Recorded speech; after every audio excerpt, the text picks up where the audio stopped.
Facebook, what up? It's your boy, Mike the Mentor, in the house, in my own house, coming at you live for Tuesday Thoughts, right? And the whole premise behind Tuesday Thoughts is just for us to talk about different things that make us better fathers, better men, better husbands, better friends. I said that already, right? So those three things, I got a good one for you guys tonight. If you're new to this page, it's pretty simple. Growing up, there was a lot of chaos, a lot of dysfunction in my household and in my life. And the only reasons that I'm here today are one, for the grace of God, and two, I had mentors in my life. Mentors from the books that I was reading and the stories I was hearing about these other people who went through even worse things than I went through. And yet they were able to make something out of their lives. They were able to go on and persevere. They had grit, right? That's a big buzzword right now. And I wanted that, and I soaked up like a sponge all the stuff that these people had to say in their books. And the second thing outside of that was the mentors that I had in my everyday life, from coaches, from fathers of friends who just saw something in me and wanted to come alongside me and give me hope and help me realize that there was something bigger to life than just myself, and that life offered me a lot of opportunities. It was just my choice whether or not I wanted those things, right? And they did life with me. They invited me in to spend time with their families, to go on vacations with their families. They'd take me out to lunch. They'd talk to me. They'd pull me aside. They'd give me encouragement. Sometimes it would be in the form of a text or a note. Just all kinds of things, right? These guys sowed seeds into me. And now that I'm older and I'm seeing what's going on in this world, and I reflected on the pain that I went through growing up and dealing with an absent father, it's birthed this thing, Mike the Mentor. I ignored it. I didn't want anything to do with it for 3 years. The first time God put it on my heart, and then I just started noticing more and more men committing suicide and taking their lives, and it just cried out to my soul, and really moved me. And just thinking on it, God said to me, well, what are you going to do about it? And I'd be like, yeah, I don't know. And he's like, maybe that idea I shared with you, maybe that's a good start. So I finally was obedient and got to work. And for 2019, I'm coming at you guys every single day, sometimes with a different modality, but just to share some of the wisdom that I've learned along the way. I definitely don't have everything together. I'm not all that. I do think I'm wise. I do think I've learned a lot. And if you're interested in wisdom, if you're interested in learning from other people's mistakes so you don't have to make those mistakes, then this is the page for you. So tonight for Tuesday Thoughts, the question is, if I'm remembering this correctly, all right, are you pursuing your wife? Right? So I've been married 11 years, and this Sunday, for the Sunday sermon, you're not going to want to miss it, because it's going to be a doozy. And I'm going to talk about, the plan is, unless God changes it, is to talk about my marriage and what that looked like. And it's going to be pretty revealing, pretty vulnerable. I almost blew my marriage up, but that's Sunday, so we won't go there yet. I won't get ahead of myself. But I think that, being married, right, like, we put so much energy into our spouse before we're married, and we do all these things. We go out of our way to open the door, maybe to spend every waking moment we can, right? Like, my wife, she was living in Chicago. I mean, I would take off when I was dating her on a Friday, after I got out of work and drive for 3 hours, and just to spend as much time as I could with her. And she'd be at work, and I'd sit there in a booth at the bar that she worked at, and she'd talk to me in between serving clients, and at night we'd go back to her place and you know just hang out the next day and spend all the time that I could, and I'd stay there maybe all weekend. And then Monday morning I'd wake up at 4 o'clock in the morning, 5 o'clock in the morning, and drive back to Michigan to go to work. Right? Like, there's no length that we won't go to for that person that we're pursuing when we're dating. But then we get married, and for some reason, it's weird. I don't know what it is. Maybe someone older and wiser than me does. We get comfortable, and we stop doing those things. We stop pursuing our spouse in that same manner. And if we're not intentional, it can chaos and havoc and resentment and that whole idea that the grass is greener on the other side of the fence starts to set in, when in reality the grass is greenest where you water it. And if you're not taking time to water and to sow into your marriage, I mean, come on, let's just keep it real. We keep it real on this page. You're gonna fall subject to that. There isn't one relationship that doesn't when you're not invested. It's one of those universal laws, right? You reap what you sow. And if you're not sowing good stuff in your marriage, you're not going to get good stuff out of it. So tonight's kind of short and sweet, but it's going to be a good reminder. Even if you're not married, it's a good reminder or something for you to pay attention to and to write this down and to think about. So as you approach your marriage, as you find that special person, this can always be in the back of your mind, right, as you're pursuing them. And I just want to say, right, like, sometimes we got to change our perspective. And I'm preaching to myself because there's days where I'm just like, whoa! Like, I don't want to go the extra mile. I don't want my flesh. I don't want to do those extra things. I get selfish. I don't want to be selfish, but I do, and I got to remind myself of this truth, right? Like, God has brought this woman into my life. This is his daughter, and he's entrusted me, and he loves me enough to have shared her with me, and to have entrusted me to steward this marriage and this relationship properly. And man, especially that I have a daughter of my own, right? And I think about one day she's going to go and she's going to have her own husband, and what that's going to look like, and how is he going to treat her. Because I'll tell you right now, if she was with a dude and he wasn't treating her right, I'd be real quick to come alongside him and to share some choice words, and to, maybe hit him over the head with a 2x4, in the words of my grandpa. Thank God that God is more loving than that, but I got to remind myself that that's his daughter. Like, right? How am I treating his daughter? How am I honoring her? How am I respecting her? How am I pursuing her? How am I encouraging her to be the best person that she can be?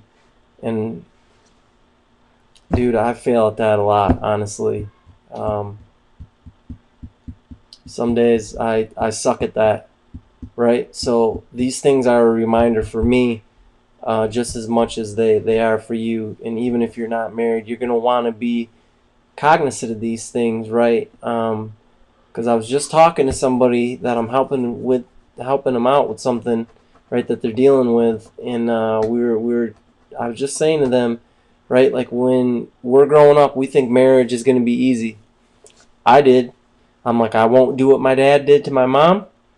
I'll just treat my wife awesome and everything will be okay. Well, it's not reality, right? That's romancing things. Like, it's not the truth, because it's easy to be nice to people and to want to do extra things when they're being nice to you, and it's easy, and life isn't getting in the way, and there hasn't been any hard things to deal with, or hard conversations, or uh, hard situations and circumstances that you've had to work through, right? Nothing that's really uh, you're not battle tested, I guess is so to say it. That stuff is easy, right? But marriage is hard work, and it's hard work because it's real love, and real love is hard work. Real love isn't easy, right? Anybody can love people when they're nice and when they're genuine and when they're seeking you out and they want your attention. But when it's the opposite of that, what do? Sometimes I retreat. I go back into myself, um, and I don't push away, but I not intentionally, but I'm just like, okay, like I'm just gonna deal with this inside, right? It's easy as a man to just deal with this inside rather than to speak truth to the situation and to stop lying to myself about how I feel, and even lying to my wife about how I feel, because maybe I don't want to hurt her feelings, or I don't want to make the situation worse. But in reality, what kind of relationship is that? And I heard something the other week. Someone said, um, oh man, what did they say? It was so good. It was something along the lines of, someone said, well, I don't want to tell them something because what if they're not in a place emotionally to hear it? And their response to that was something along the lines, well, what does that say about you if you're not emotionally in a place to be able to share it from your end? You obviously, there's honor and there's tact in what you say and how you share things, but you're doing a person a disservice if you think that they're not emotionally stable enough to handle what you may have to say, I guess is what I'm getting at. But I'm kind of going down a rabbit trail, so let's bring that all back in. And what does this have to do with marriage, right? Like, in marriage, we have to be intentional about pursuing our wives. So how do we do that, right? Three simple things that are very simple in practice, but sometimes executing them is not simple because of things we have going on in our life. But if we're aware of these things and these things are our goal, that's definitely a good starting point. So the first thing, right, for pursuing our wife, that means we're having weekly dates. And that may look like, hey, you bring your wife out for a nice dinner, you guys go do something fun, or maybe it doesn't, you're not in a position to where you can do that all the time. Okay, so you go to the park and you take a walk, or maybe you do a picnic, right? Or maybe you spice it up by writing your wife a poem or a love note. There's hundreds of ideas out there with the internet and with the access to all the information that we have. There's really no excuse to why, if we don't have money, and it's not even about the money, right? Like, but there's no excuse for us not to be able to plan something to show our wives the appreciation and to pursue them. And I want to give you a warning here, because sometimes this is my mindset, right? And my mind is messed up sometimes, okay? And I know that you understand what I'm talking about, because if we were inside your mind and we got to see all your thoughts and everything that went through, uh, it'd probably make you want to blush, right? So it's easy to get in the trap of, well, my wife should be pursuing me. And I'm not here to tell you if that's true or not.